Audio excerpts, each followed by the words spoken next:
नमस्कार. मनशक्ती आणि मनोधैर्यामध्ये आपले पुन्हा एकदा स्वागत. पॉवर ऑफ सोब्रायटी या सीरीजमधल्या दुसऱ्या व्हिडिओमध्ये आपले पुन्हा एकदा स्वागत. जनरली मी मागच्या वेळेला जो व्हिडिओ बनवला होता त्या व्हिडिओमध्ये मी काही उदाहरणं दिली होती. त्या उदाहरणामध्ये मी असं म्हटलं होतं की जे जे दोन व्यक्ती असतात, जेव्हा समोरचा व्यक्ती ज्या वेळेला तुमच्यावर विनाकारण आरोप करत असतो किंवा तुम्हाला काही ना काहीतरी शिवीगाळ करत असतो, त्यावेळेला तो रिकामा असतो. तर मी तो व्हिडिओ जवळपास माझ्या सर्वसामान्य मित्रांमध्ये सर्क्युलेट केला. तर ते सर्क्युलेट करत असताना काही लोकांचं मला रिप्लाय झाले की ते रिकामा असणं म्हणजे नेमकं काय, त्यांना काही कामधंदे नसतात असं तुझं म्हणणं आहे का? तर ते तसं नाही आहे. रिकामा असणं इन द सेन्स, एखाद्या बघा कसं असतं ना की एखाद्या व्यक्तीला आपण स्वतः ज्या गोष्टी अचीव करू शकत नाही, तर तो ज्या अचीव केलेल्या व्यक्तीला टार्गेट करतो. एखाद्या गोष्टीला तो स्वतः त्या गोष्टीमध्ये परिपूर्ण नाही, पण तेच परिपूर्णता झाकोळली जावी, म्हणजे ती जो वीक पॉईंट आहे तो झाकोळला जावा, यासाठी तो दुसऱ्या माणसाचे पॉईंट्स काही ना काहीतरी उजागर करत असतो. त्यावेळेला ही गोष्ट तुम्हाला समजण्यासाठी ते इव्हॅल्युएशन होणं फार गरजेचं असतं की एक्झॅक्टली काय होतं आहे, की तो व्यक्ती तुम्हाला ब्लेम करतोय, तुम्हाला आरडाओरडा करतोय, तुम्हाला सगळ्या गोष्टी करतोय, तुम्हाला शिवीगाळ करतोय, याचा अर्थ तुम्हाला ते पॉईंट नाही आहे, तुमच्याशी ते संबंधित पॉईंट नाही आहे. ते पॉईंट तो स्वतःच्या संदर्भातले सांगतोय, स्वतःच्या आयुष्यामधल्या कमतरता तो समोर व्यक्त करतोय. तर त्या कमतरतांना तुम्ही कशा प्रकारे रिॲक्ट करतात?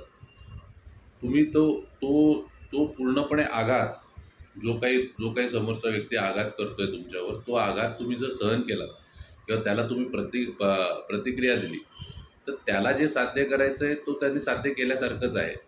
पण त्याच्यावर तुम्ही कुठल्याही प्रकारचा रिस्पॉन्स न देता शांतपणे या सगळ्या गोष्टी जर पुढे हँडल केल्या, तर त्याचा फायदा तुम्हाला होतो.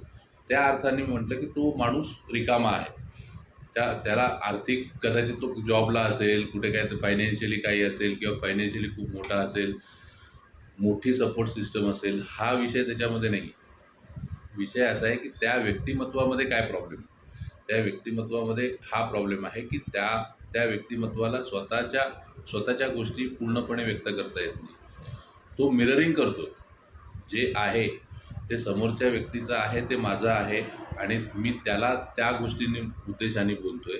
हा त्याच्यामागचा प्रयोजनाचा भाग आहे. एनिवे, तर हा एक क्लेरिफिकेशन होतं की एक्झॅक्टली तो रिकामा आहे म्हणजे काय. तर याच विषयाला अनुसरून पुढचा विषय येतो की सायलेन्स.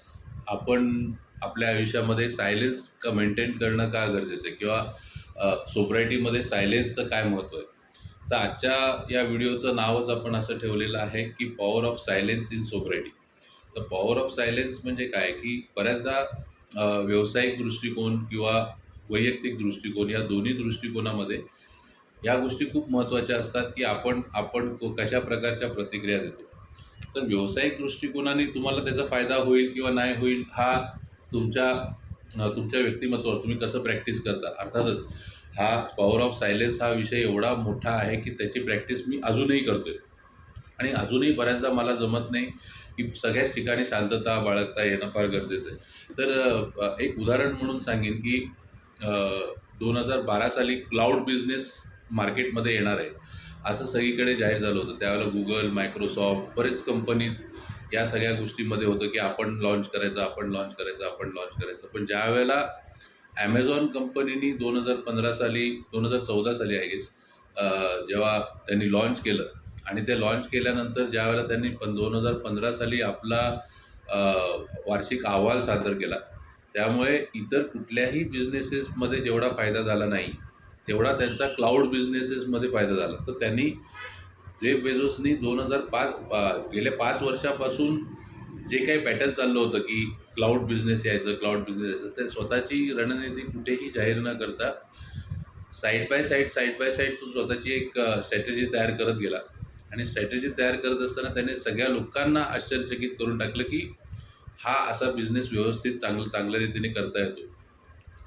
तर क्लाउड बिझनेसमध्ये त्यांनी जसं लोकांना एक आश्चर्यचकित करून टाकलं, तसंच आपल्या जीवनातही, व्यावसायिक जीवनामध्ये आपण पुढे काय करणार आहोत, कशा प्रकारची रणनीती असणार आहे, काय गोष्टी केल्याने आपल्याला फायदा होऊ शकतो, या सगळ्या गोष्टी सगळ्यांशी शेअर करण्याची आवश्यकता नसते.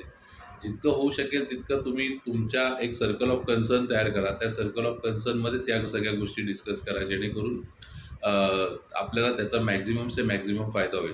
तर हा त्याचा व्यावसायिक फायदा झाला. व्यावसायिक फायद्यामध्ये बऱ्याचदा असं होतं की आपल्या आपल्या कळत नकळत आपल्या व्यवसायांना कुठले ना कुठले तरी संकट येत असतात. ते संकट टाळण्यासाठी सुद्धा सायलेन्सचा वापर केला जातो. उदाहरणार्थ बऱ्याचदा असं होतं की बाहेर आपल्याविषयी बदनामी चाललेली आहे, किंवा बाहेर आपल्याविषयी काहीतरी वेगळं बोललं जातं आहे, किंवा बाहेर आपल्याविषयी काही ना काहीतरी आपलं जे ॲक्च्युअल नाही आहे त्या गोष्टी बोलल्या जात आहेत. तर लिटरली त्या गोष्टीवर तुम्ही प्रतिक्रिया दिल्याने त्या गोष्टीचा वाढ लागणार आहे. जर तुम्ही प्रतिक्रिया दिलीच नाही तर ती गोष्ट तिथे टर्मिनेट होऊन जाणार आहे. त्यामुळे आपल्या आपल्या व्यावसायिक दृष्टिकोनाने आपल्यावर होणारा जो काही हे आहे, जो काही त्रास आहे किंवा जे काही संकट आपल्यावर येणार आहे ते टाळण्यासाठी सुद्धा सायलेन्सचा वापर केला जातो. दुसरी गोष्ट, आपल्या प्रतिस्पर्ध्यांना आपल्या पुढच्या वाटचालीची कल्पना येत नाही. उलट तुम्ही कन्फ्यूज करू शकता तुमच्या सायलेन्समुळे. जेव्हा तुम्ही सायलेन्स असता त्यावेळेला समोरचा व्यक्ती तुम्हाला गेसवर्क करत असतो की ह्याचं काय असणार आहे, काय असणार, काय असणार. तुमच्या प्रतिस्पर्ध्यांना तुम्ही डिस्टर्ब करत असता की बाबा हा नेमका शांत काय, नेहमी शांत न राहणारा माणूस एकदम शांत काय, अशा पद्धतीने तुम्ही त्यांना त्यांचं मन विचलित करू शकता आणि त्यांच्यापासून पुढे जाण्यासाठी स्वतःचं एक पाऊल पुढे टाकू शकता. आता ह्या सगळ्या गोष्टी पाहिल्या गेल्या तर मग ह्या सायलेन्सचा फायदा नातेसंबंधात काय? नातेसंबंधांमध्ये सुद्धा सिमिलॅरिटीज आहेत की तुम्ही ज्या वेळेला एखाद्या नातेसंबंधामध्ये असता त्यावेळेला बऱ्याचदा एखादा वाद कुटुंबामध्ये जेव्हा होत असतो त्यावेळेला सुद्धा त्या वादाला प्रत्युत्तर दिल्याने वाद वाढतो. बरेचसे वाद तुमचे सायलेन्स राहिल्याने, शांत राहिल्याने किंवा त्या विषयावर शांततेने बाळगल्यामुळे आपल्याला कौटुंबिक कलह थांबवता येतात. त्यानंतर स्वतःचं मानसिक स्वास्थ्य, स्वतःचं मानसिक स्वास्थ्य आपण बऱ्याचदा इतर सगळ्या गोष्टींचा विचार करत करत करत करत स्वतःला डिस्टर्ब करून घेतो आणि डिस्टर्ब करत असताना आपण ह्या गोष्टीच्या विचारांमध्ये फार पुढे निघून जातो की असं होईल, तसं होईल, तसं होईल, तसं होईल, तसं होईल.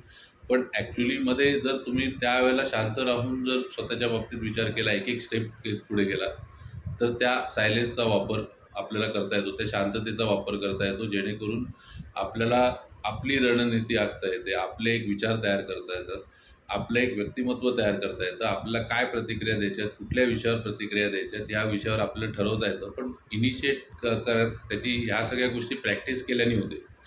काही लोकांमध्ये इनबिल्ट शांत राहण्याची सवय असते, पण त्या त्या त्या व्यक्तिमत्वाबद्दल आपण न जाता आपण त्या व्यक्तिमत्वात कसं जाता येईल, आपल्याला त्या पॉवर ऑफ सायलेन्सचा वापर करून आपल्या व्यक्तिमत्वात कशा प्रकारे बदल आणता येतील. मोठमोठ्या कौटुंबिक समस्यांना सामोरे जाताना ही शांततेचा वापर होतो, की वेगवेगळे मार्ग सुचत जातात. ज्यावेळेला आपण एखाद्या घाईगडबडीमध्ये एखादा कौटुंबिक वाद चालला आहे, त्या कौटुंबिक वादामध्ये आपण आपली मतं रेग्युलर बेसवर मांडत चालल्यामुळे आपण त्या विषयाच्या संदर्भातच गोलगोल फिरत राहतो. शांत राहिल्यामुळे, शांतपणे चर्चा केल्यामुळे खास रादर एक गोष्ट अशी होते की आपल्याला एक मार्ग सुचत जातात. तर कळत नकळत का होईना, पण ही गोष्ट लक्षात घ्या की आपण सायलेन्स राहिल्यामुळे, आपण शांत राहिल्यामुळे आपला नेमका कधी ना कधीतरी फायदा झालेला असतो. आत्ताच मी दिलेल्या उदाहरणामध्ये ही गोष्ट सांगितली तुम्हाला की जेफ बेझोसने शांतपणे राहून 2015 साली आपला बिझनेस लॉन्चही केला आणि तो सगळ्यात जास्त प्रॉफिटेबल असल्याचं दाखवलं. कळत नकळत ही गोष्ट मला माहिती होती. 2015-16 नंतर मी 2017 साली क्लाउडची एक सर्व्हिस हायर केली होती आणि त्याचं सबस्क्रिप्शन माझं दर वर्षाचं चालू आहे. ते मी गुगलला ॲड केलेलं होतं. त्यामुळे फायदा मला कदाचित आता असा झाला की 2016 पासून माझ्या अकाउंटवर जे काही गोष्टी अपलोड होत गेल्या ते गुगलबरोबरच पॅरलली क्लाउडमध्ये अपलोड होत होते. आणि ज्यावेळेला आत्ता माझ्या लक्षात आलं, जेव्हा तुम्हाला उदाहरण सांगत होतो त्यावेळेला माझ्या लक्षात आलं की अरे माझा डाटा कुठेतरी स्टोरेजमध्ये आहे, असं नाही आहे की तो गायब झाला आहे. तर त्यामुळे प्रॅक्टिकली बघायला गेलं तर माझ्या डोक्यामध्ये मी इतके वर्ष मेंटेन केलेली शांतताच आहे. ती शांतता असल्यामुळे मला ह्या गोष्टीचा बेनिफिट मिळतो आहे की माझा ज्या काही पर्सनल गोष्टी आहेत त्या कुठेही न जाता रिकव्हरेबल आहेत. मग किती छेडछाड झालेली असली तरी त्यामुळे आपल्या पर्सनल गोष्टी ज्या आहेत त्या पर्सनल तेव्हाच राहू शकतात ज्या वेळेला तुम्ही सायलेन्स मेंटेन करता. सो आजच्या या व्हिडिओचा सार सांगण्याचा अर्थ असा आहे की power of silence in sobriety. Sobriety maintain करत असताना बऱ्याचदा असं होतं की आपण सोब्रायटी कशी मेंटेन केली, लोकांपुढे वारंवार सांगण्याचा प्रयत्न केला जातो, लोकांपुढे वारंवार दाखवण्याचा प्रयत्न केला जातो. तेवढा न सांगता, तेवढ्या सगळ्या गोष्टी न करता एकाच विशिष्ट वेळेनंतर ती शांतता आपल्यामध्ये यायला पाहिजे, स्थैर्य यायला पाहिजे. तर त्या सोब्रायटीला आपण म्हणू शकतो की खूप चांगल्या पद्धतीने आपण सांभाळतोय, मेंटेन करतोय. तर त्या पद्धतीने करता येतं. सो अल्टिमेटली ज्या वेळेला तुम्ही अशा प्रकारच्या सोब्रायटीमध्ये असाल, अशा प्रकारच्या सोब्रायटी मेंटेन करत असाल, त्यावेळेला तुमची प्रगती कोणी थांबवू शकत नाही. कारण तुमची रणनीती, तुमच्या आयडियाज, या सगळ्या गोष्टींना कोणीही बंधनं आणू शकत नाही, कारण की ते तुमच्या मेंदूमध्ये आहे. तुमच्या व्यक्तिमत्वामध्ये बाहेर कितीही काही बोललं गेलं तरी तुम्ही काय आहात ही स्वतःला तुम्हाला माहिती आहे ना. त्यामुळे प्रॅक्टिकली असं विचार करण्याची काही आवश्यकता नाही की मी जर सायलेन्स राहिलो तर माझं व्यक्तिमत्व चुकीचं दिसेल किंवा काय दिसेल, असं अजिबात नाही आहे. एक्झॅक्टली तुम्ही काय आहात हे ऑलरेडी जग ओळखतं. त्याच्यामुळे प्रत्येकाला प्रतिउत्तर देण्यासाठी मी सोबर आहे, मी सोबर आहे, मी सोबर आहे, मी सोबर आहे, हे जगापुढे ढिंडोरा पिटण्यामध्ये काही अर्थ नाही आहे. तर तुम्ही तुमच्या वागण्यातनं, तुम्ही तुमच्या बोलण्यातनं, तुम्ही तुमच्या लोकांशी असणाऱ्या रिलेशनमधनं या सगळ्या गोष्टी तुम्ही वारंवार व्यक्त करत असता की तुम्ही कशाप्रकारे या सगळ्या गोष्टींमध्ये स्वतःला डेव्हलप करता. आणि ज्या वेळेला परिस्थितीला तुम्ही सामोरे जाता त्यावेळेला सुद्धा तुमची सोब्रायटी किती चांगली आहे हे दिसून येतं. त्यामुळे पॉवर ऑफ सायलेन्स इन सोब्रायटी हाही पॉईंट तितकाच महत्त्वाचा आहे. त्यामुळे हे सोब्रायटीला ज्या आपल्याला ताकद देणाऱ्या ज्या गोष्टी आहेत त्याच्यापैकी एक महत्त्वाची गोष्ट आहे सायलेन्स. ठीक आहे. तर त्यावर तुम्ही नक्कीच विचार करा. आमचा हा व्हिडिओ तुम्हाला जर आवडला तर 4 लोकांपुढे शेअर करा. तुम्ही जर आमचं चॅनल सबस्क्राईब केलेलं नसेल तर सबस्क्राईब करा आणि अधिकाधिक माहितीसाठी stay tune with our channel. Thank you.